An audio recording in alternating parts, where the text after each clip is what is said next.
Oke, Assalamualaikum warahmatullahi wabarakatuh. Selamat datang kembali di mata kuliah sistem kendali dengan kode mata kuliah EL3105 ya. Di video sebelumnya kita sudah membahas materi terkait kenapa kita menggunakan transfer function. Nah, untuk saat ini kita akan coba membahas terkait definisi-definisi yang biasa digunakan untuk transfer function atau fungsi alih itu sendiri. Nih, kemarin kita sudah bahas ini ya. Nah, sekarang kita akan bahas tentang definisi dari fungsi alih. Definisi-definisi yang bisa atau yang sering digunakan dalam pembuatan transfer function. Nah, misalkan kita punya rangkaian yang sederhana saja ya. Di sini ada R, kemudian di sini ada L, dan kemudian di sini ada C atau kapasitor.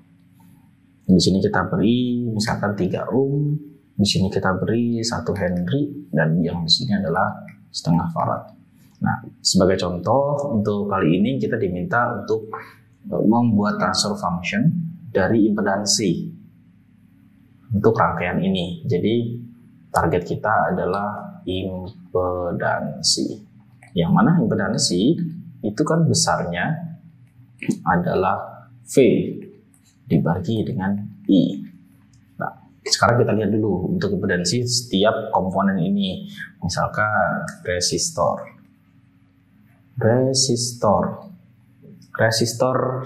impedansinya itu adalah impedansinya adalah R dikali dengan IS dibagi dengan IS. Ya. Kan tadi ini VS-nya berarti kan R dikalikan IS, ketegangan yang ada di sini kan ya.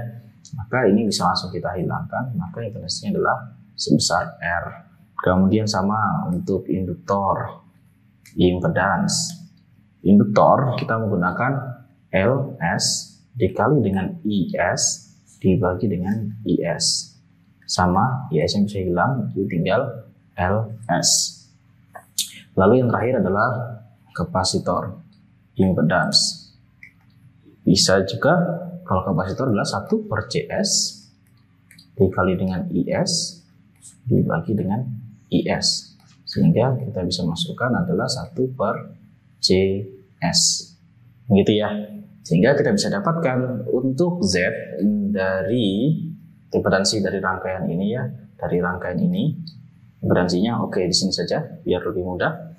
Z-nya besarnya /R dengan L itu seri ya, maka bisa langsung kita tulis R plus LS dikali 1/CS dibagi, kita jumlahkan semuanya, R plus LS plus 1/CS. Ini untuk menghilangkan si CS ini kita kalikan dengan CS per CS, jadi ini bisa hilang ya yang atas, sehingga kita bisa tulis Z sama dengan R plus LS dibagi dengan, ini CS-nya masuk menjadi LCS kuadrat, kemudian ditambah RCS ditambah dengan 1 ya. Nah, inilah yang kita kenal dengan yang namanya polinomial form ya, karena ini masih ada, sudah jadi seperti polinomial ya, dan ini dikenal dengan bentuk polinomial. Kemudian agar lebih kita rubah lagi bentuknya, di sini masih ada LC ya, berarti kita kalikan sama-sama menggunakan 1/LC biar LC yang di sini bisa hilang, maka R plus LS dikalikan dengan LC, maka jadi R per LC, tentu saja ditambah dengan L bisa habis ya, tinggal 1/CS. S-nya masih ketinggalan, tinggal dibagi, LC habis, jadi S kuadrat ditambah R per L ditambah 1/LC ya. Karena sini 1, jadi 1/LC. Oke, sepertinya ada yang kurang karena di sini R per L, C-nya sih hilang, S-nya masih ada. Oke, ini sekarang Kita sudah jadi seperti ini. Kemudian kita rapikan lagi ya. Karena sama-sama di sini ada seperti ini, kita bisa keluarkan C-nya. Jadi akan lebih mudah bentuknya. Jadi akan 1 per C R per L plus S, ya kan? Kita bagi dengan S kuadrat plus R per LS plus 1 per LC. Nah, kalau sudah dalam bentuk seperti ini, akan lebih mudah perhitungannya karena dia sudah lebih rapi. Nah, kalau sudah bentuk rapi seperti ini ya, ada S kuadrat sudah tidak punya konstanta, maka ini dikenal dengan standard form atau bentuk standar dari fungsi alih atau transfer function. Nah, sekarang coba kita lanjutkan ke dalam bentuk selanjutnya, yaitu bentuk faktor. Nah, agar bisa masuk ke dalam bentuk faktor, kita masukkan value-nya atau nilainya dari setiap komponen. Ya, oke. Di sini saja ya, biar enak. Maka kita bisa dapatkan ZS itu besarnya adalah 1 per C. C-nya adalah setengah. Dia berarti akan menjadi 2. Kemudian R per L 3 per 1 jadi 3. Berarti adalah S plus 3 dibagi dengan S kuadratnya masih utuh ya. S kuadrat. Kemudian R per L 3 berarti di sini jadi 3S plus 1 per LC 1 per LC oke. Berarti di sini nilainya adalah 2. Oke, sudah selesai. Sekarang kita faktorkan karena di sini bentuknya sudah lebih enak ya untuk dilihat.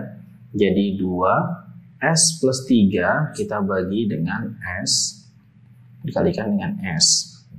Kira-kira berapa angkanya ketika dikalikan 2 dijumlahkan jadi 3? Tentu saja adalah plus 2 dan plus 1. Nah, inilah yang kita kenal dalam bentuk faktor form atau bentuk yang terfaktorkan.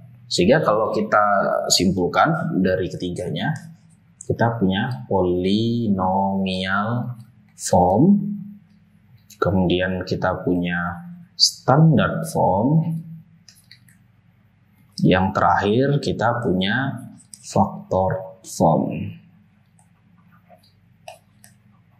Ya, untuk polinomial kita lihat karakteristiknya, di situ ada alfanya, berarti kita bisa tulis di sini untuk misalkan tadi A S pangkat N misalkan ya, kemudian B S pangkat N min 1 terus dan seterusnya sampai ke K yang ke N, bentuknya akan jadi seperti itu.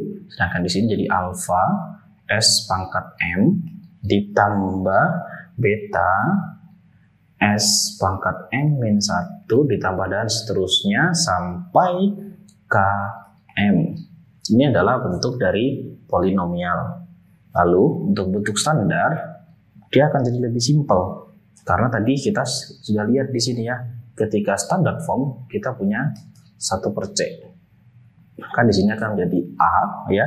Kita langsung tulis A S pangkat N plus B Sn min 1 gitu ya, dan seterusnya sampai ke N. Kita bagi di sini alfanya sudah keluar, berarti tinggal S pangkat M plus beta S M min 1 dan seterusnya sampai ke M.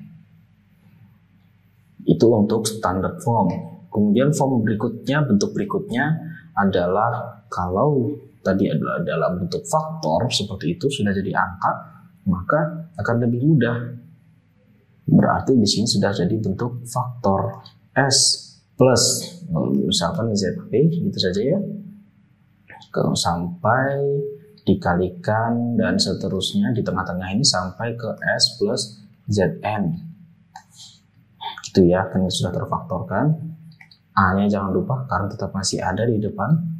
Kemudian di sini S plus P1 atau dan seterusnya sampai S plus P ke N. Kira-kira seperti itu untuk faktor form, standard form, dan polynomial form. Dalam penyusunan sebuah fungsi alih sekalipun, kita tetap punya beberapa karakteristik yang dapat kita lakukan.